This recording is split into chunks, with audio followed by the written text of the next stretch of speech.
Hello, কেমন আছেন সবাই? আজকে আমরা আমাদের স্টেট ফার্স্ট কুরিয়ারের নতুন একটি আপডেট নিয়ে আলোচনা করব। কিছুদিন আগে আমাদের একজন ইউজার তার একটি সমস্যার কথা আমাদের সঙ্গে শেয়ার করেন। সমস্যাটি ছিল এরকম, ধরুন তিনি আমাদের নির্দিষ্ট একটি সময়ে 30টি পার্সেল দিয়েছেন। এখন সেই 30টি পার্সেলের কতটা ডেলিভারি হয়েছে, কতটা ক্যান্সেল হয়েছে এবং কত টাকা তিনি পেমেন্ট পেয়েছেন, এটা এখন তার জানা দরকার। অন্য দিনের পার্সেলের হিসাব যেন ওই 30টার সঙ্গে যুক্ত হয়ে না যায়। তার এই রিকোয়ারমেন্ট অনুযায়ী আমাদের ওয়েবসাইটে একটি আপডেট নিয়ে আসা হয়, যেখানে আমরা নির্দিষ্ট একটা সময়ের মধ্যে এন্ট্রি হওয়া পার্সেলগুলোর ডেটা দেখতে পারবো। চলুন তাহলে দেখা যাক সেই আপডেটটি। প্রথমে আমরা আমাদের ওয়েবসাইটে লগ ইন করব। এখানে আমরা আমাদের হাটবাজার.com এর ডেটা দেখব। এখানে আমাদের ড্যাশবোর্ডে লেফট মেনুতে স্ট্যাটস অপশনে ক্লিক করব। স্ট্যাটস অপশানে ক্লিক করার পর যে পেজটি আসবে সেখানে আমরা নতুন একটা বাটন যুক্ত করেছি, কাস্টম ডাটা নামে। এখানে আমরা ক্লিক করলে একটা ফর্ম দেখতে পারবো। এই ফর্মে আমরা যদি আমাদের ডেট রেঞ্জ সিলেক্ট করে দেই, তাহলে আমরা সেই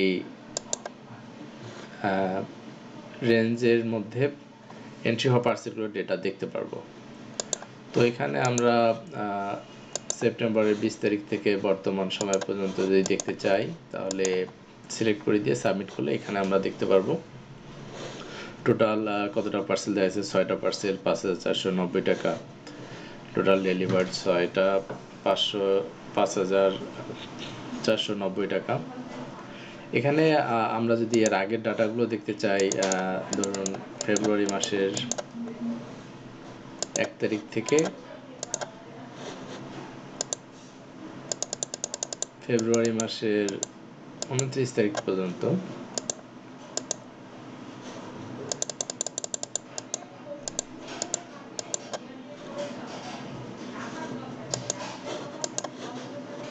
আমরা সিলেক্ট করে সাবমিট করে দিলাম। এখানে আমরা দেখতে পাচ্ছি 90টা পার্সেল টোটাল দেওয়া হয়েছে 80,370 টাকার, এবং কতটা ডেলিভার্ড হয়েছে, অ্যামাউন্ট কত, পার্শিয়ালি ডেলিভার্ড কতটা হয়েছে সেটার অ্যামাউন্ট কত, ক্যান্সেল কয়টা পার্সেল হয়েছে সেটা অ্যামাউন্ট কত, সেটা সবগুলো আমরা দেখতে পাচ্ছি। এবং এই যে অপশনগুলো আছে, এখানে টোটাল ডেলিভার্ডে আমরা ক্লিক করলে টোটাল ডেলিভার্ড হওয়া পার্সেলগুলোর ডেটাগুলো আবার আমরা আলাদাভাবে দেখতে পারবো, যে কোন পার্সেলগুলো ডেলিভারি হয়েছে সেগুলোর আলাদাভাবে ডিটেলস আমরা দেখতে পারবো। ওইখান থেকে ভিউ ক্লিক করলে সেটার নোট যদি আমরা চেক করতে চাই, কবে ডেলিভারি হয়ে গেছে, তো সেগুলো আমরা দেখতে পারবো। তো এটা মোবাইল মেনুতে কী রকম দেখায়, মোবাইল মেনুতে আমরা কোথায় দেখতে পারবো সেটা এখন আমরা দেখব। এখানে আমরা মোবাইল মেনুতে এখানে অপশনে ক্লিক করে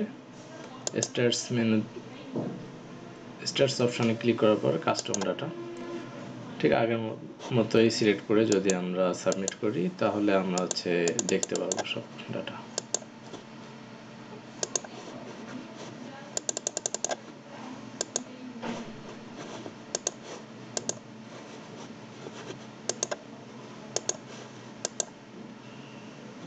তো এই ছিল আমাদের আপডেটস।